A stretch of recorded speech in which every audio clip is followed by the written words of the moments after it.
My name is Robert Bennett, and I live in a small town just outside Manchester. It is the kind of place where mornings are quiet, evenings feel soft, and the street lamps glow like small moons when winter comes. I raised my son here. I also grew old here, and lately I have grown lonely here. You would be proud if he were yours, just as I am proud that he is mine. He wears suits, holds important meetings, and earns more in a month than I ever did in a year as a school teacher. I always told him to work hard and build a good life, and he did. But in doing so, he drifted away from me, slowly, gently, without meaning to, the way snow melts without making a sound. I don't blame him. It is December now. I make tea every morning, sit in my old armchair by the window, and watch the world move on. Families pass by with children in woolly hats and red scarves. The bakery across the street smells of cinnamon and warm bread. But sometimes, I imagine Daniel walking toward the house again, like he did when he was young, like he used to when he'd run in from the rain.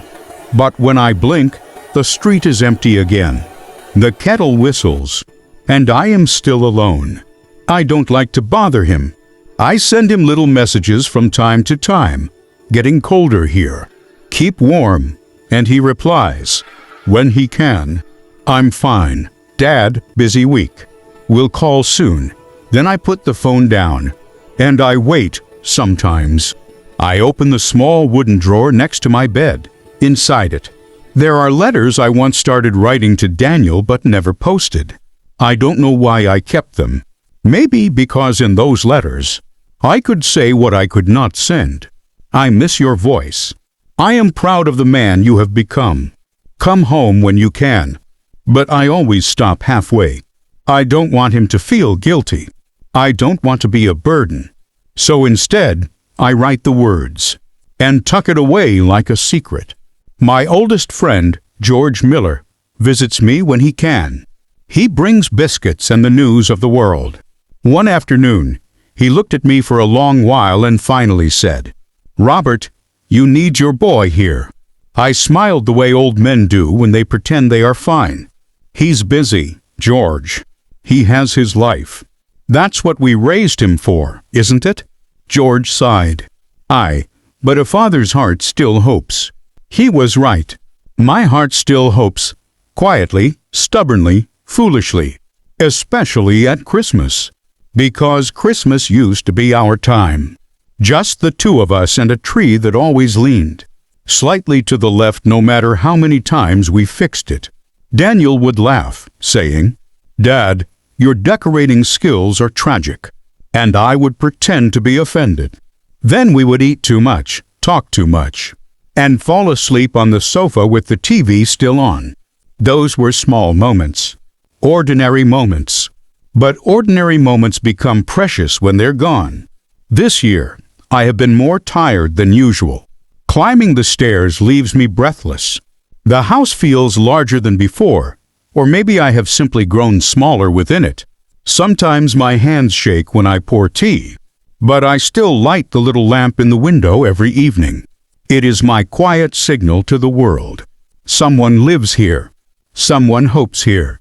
And perhaps somewhere in London.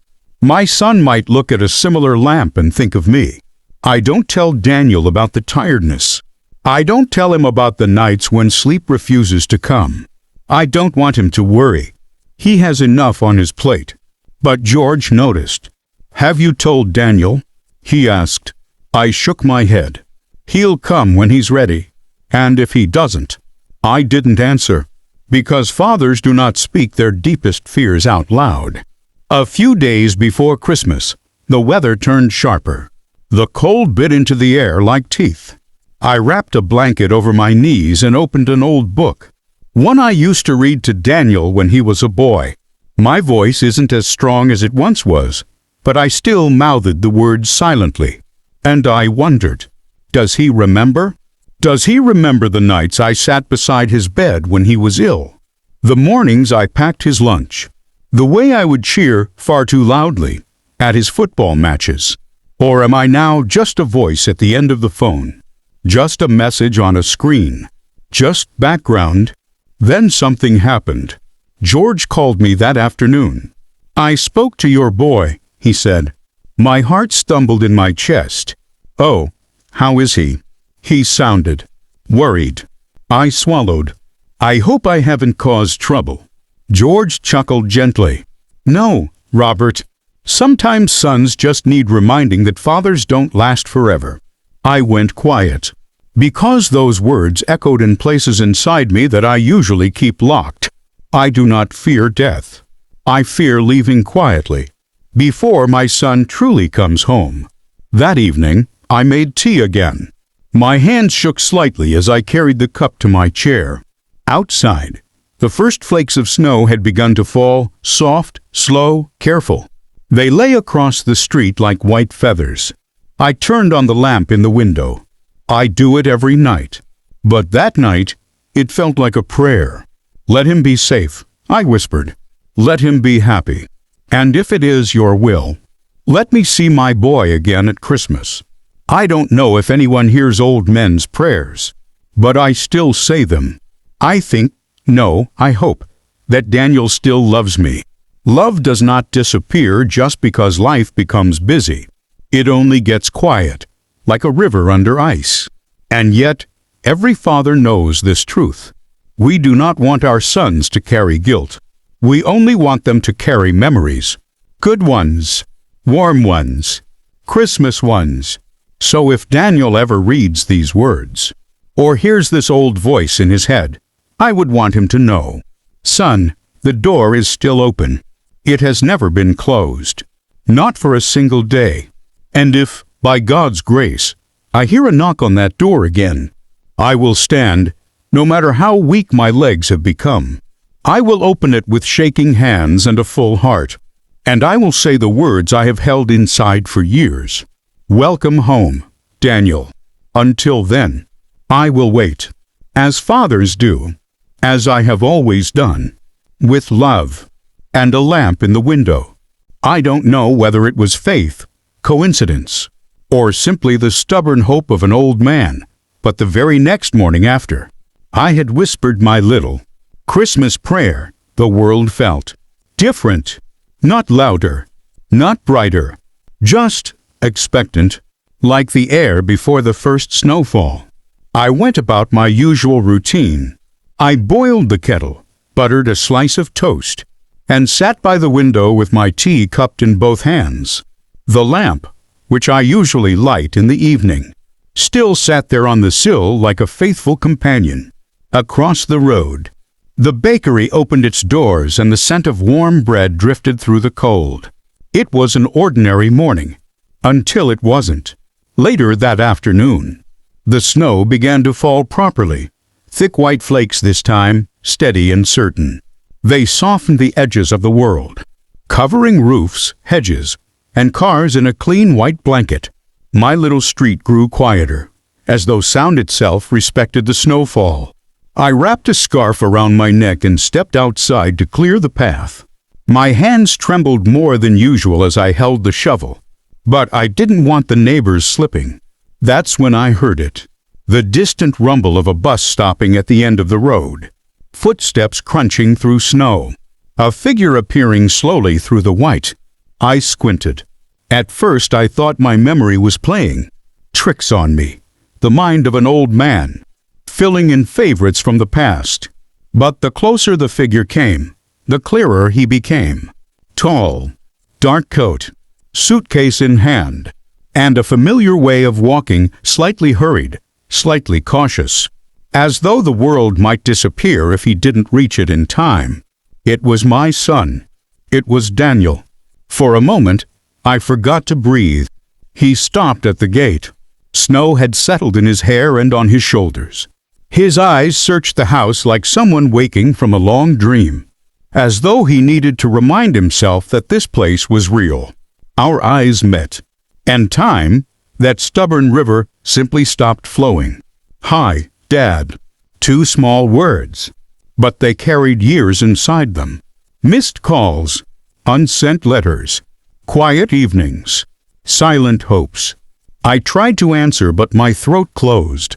I must have looked rather foolish, standing there with a shovel in one hand and tears forming behind my glasses. Finally, my voice returned, cracked, thin, but there. "Hello, son." He opened the gate and stepped inside. The snow crunched beneath his shoes. For a second we simply stared at one another. A grown man and an aging father, both unsure how to bridge the gap time had carved between us. Then he took a deep breath. "Can I come in?" I smiled, or perhaps I trembled my smile, and said the only words that truly mattered. "You've always had a place here, Daniel, always." He lowered his head, and I saw the boy he once was. The boy who used to scrape his knee and run to me for comfort. Except now he carried a different wound. One you couldn't bandage. We went inside together. For the first time in years. The house felt warmer, simply because he was in it. He looked around slowly, his eyes lingering on familiar things. The old clock on the wall, the slightly faded curtains, the bookshelf overflowing with worn novels and school textbooks. He paused when he saw the photos. Photos of him, from childhood to adulthood.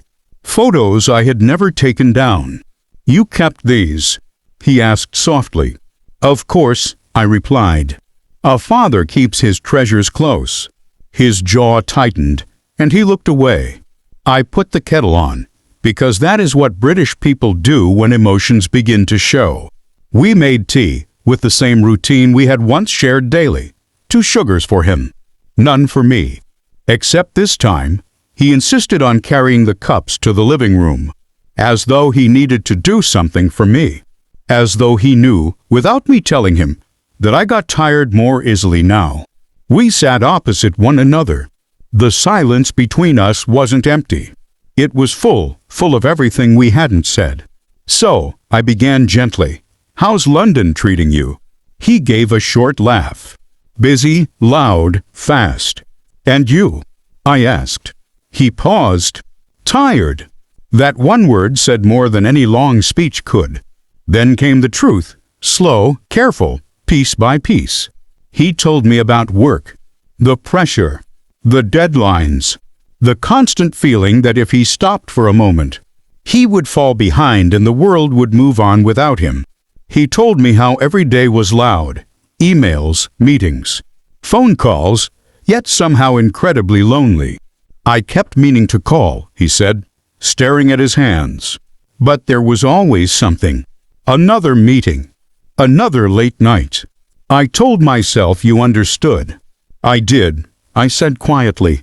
"But I forgot," he continued, voice breaking slightly, "that while I was busy building my future, your time was moving too."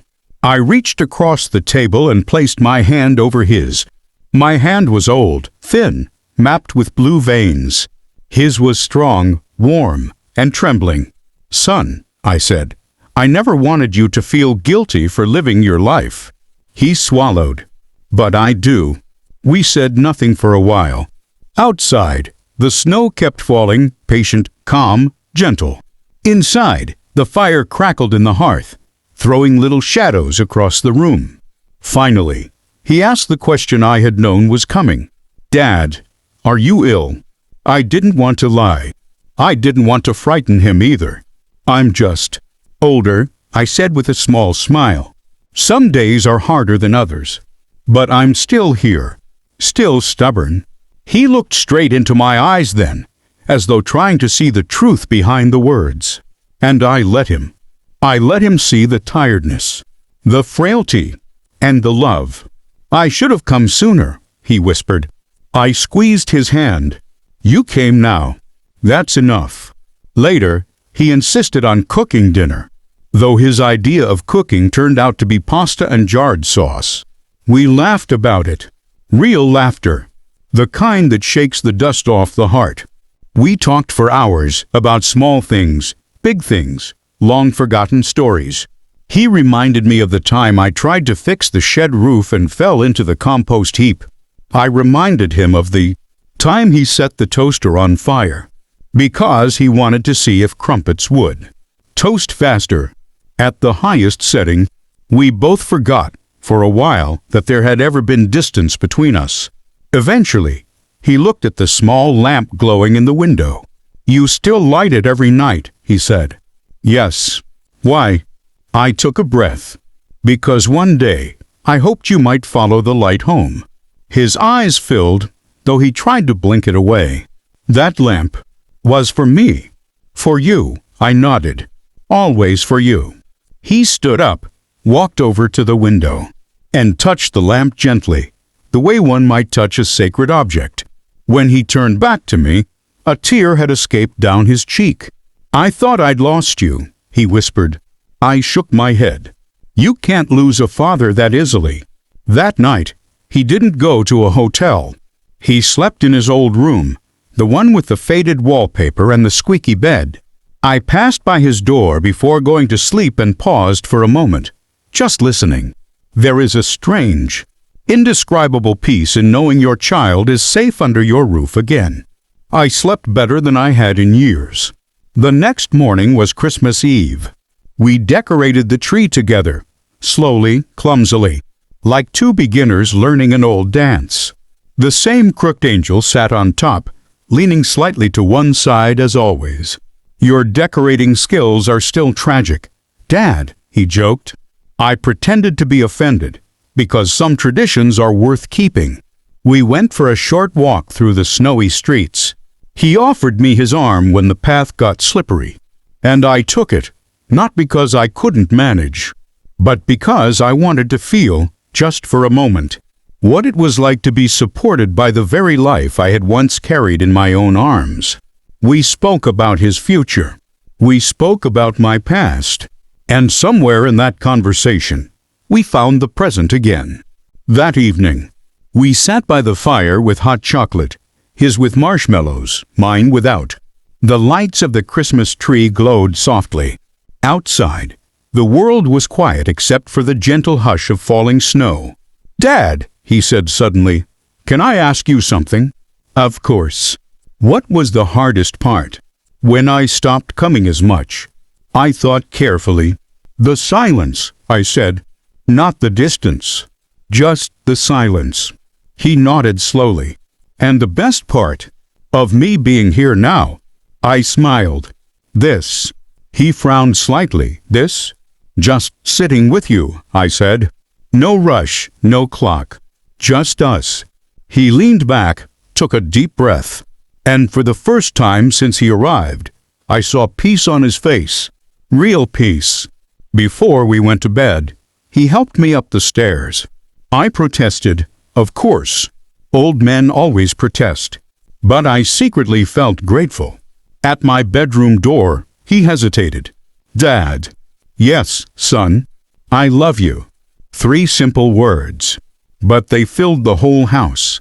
"I love you too, Daniel," I replied. "More than you will ever know." He hugged me, properly, tightly, like a son hugs a father when he realizes love was never absent, only quiet.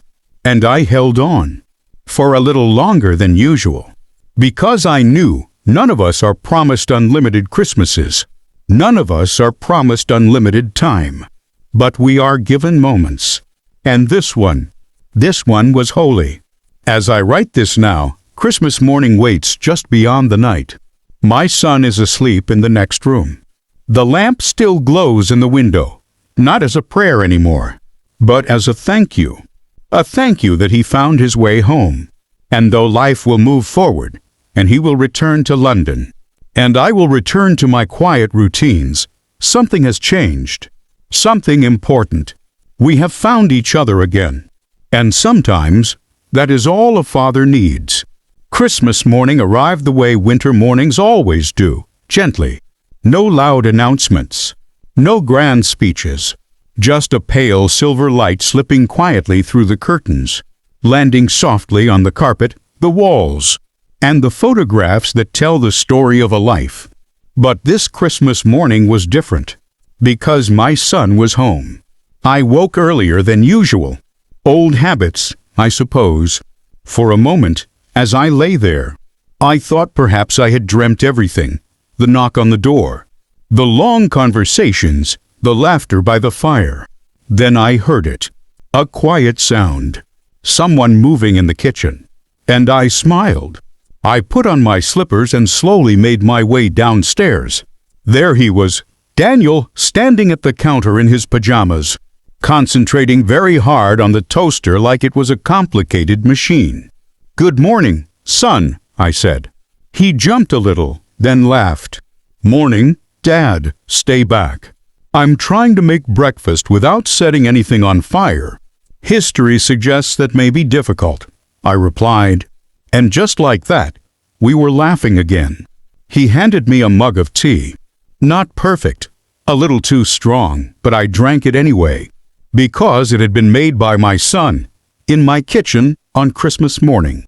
That alone was a gift. We exchanged small presents after breakfast. Nothing expensive, nothing flashy. He gave me a warm woolen scarf. "So you don't freeze on your heroic trips to the bakery," he said with a grin. I gave him an old book, the same one I used to read to him when he was a boy.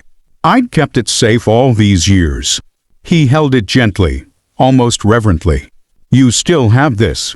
"Of course," I said. "Some stories are worth keeping." He nodded, and I realized we weren't just talking about the book. We were talking about us. Later in the day, we went to the small church at the end of the lane, something we hadn't done together in years. The choir sang softly. Candles flickered. Snow dusted the stained glass windows like powdered sugar. And as we sat there side by side, I felt a calmness settle in my heart, the kind that quietly says, "This is enough." Not perfection. No grand gesture. Just presence. A father, a son, together. When the service ended, a few old neighbors recognized him. "Daniel, look at you, all grown up," they said. He blushed like a schoolboy. I felt my chest swell, not with pride in what he'd achieved in the world, but with pride that he was here, being kind, being humble, being my son. We walked home slowly through the snow, my hand resting lightly on his arm. Not because I couldn't walk, but because I enjoyed the closeness. When we reached the house, he stopped outside the door and turned to me. "Dad." "Yes, son. I don't want this to be a one-off visit. I don't want to vanish again and leave you waiting. I want to do better properly, not just promises." I searched his face, and this time I didn't see guilt. I saw resolve and love.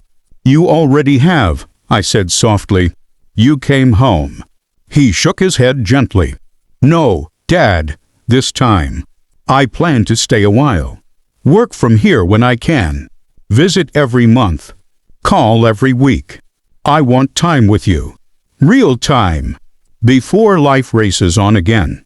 I felt tears rise, not the sharp tears of sadness, but the warm ones that come when a long-held prayer is finally answered. "I'd like that very much," I whispered. Inside, we cooked Christmas dinner together, badly once again. The potatoes were uneven. The gravy had lumps. The turkey was slightly overdone. It was perfect. We ate. We talked. We remembered. At one point he looked at the lamp in the window, still glowing softly as evening fell. "You don't need to leave that on anymore," he said gently. I smiled. "I think I will. Not because I'm waiting now, but because it reminds me that light always finds its way home." He nodded, and I knew he understood. That night, as we sat by the fire, he rested his head back and said quietly, "I used to think strength meant never looking back, always pushing forward. But now I think real strength might be knowing when to come home." I placed my hand on his shoulder. "And knowing," I added, "that home will always welcome you." We didn't need many words after that. Silence, warm, peaceful silence, filled the room. Not the empty silence of loneliness, the gentle silence of belonging. When I finally went to bed, I paused again outside his door, listening to the steady rhythm of his breathing. I said a small prayer then, not out of fear, out of gratitude. for this Christmas, for this time, for my son, because none of us know how many more Christmas mornings we will see. Life doesn't hand out guarantees, but we can be thankful for the ones we are given. And this one was a blessing. If Daniel ever reads these words one day, perhaps years from now, I would want him to remember this. You were never too late, son. You came home when it mattered, and you filled an old man's heart with peace. That is my Christmas story. Not about trees or presents or snow, but about a knock at the door, about forgiveness without asking, about love that doesn't fade, only waits, about a father and a son finding each other again, under the soft, quiet light of a lamp in the window.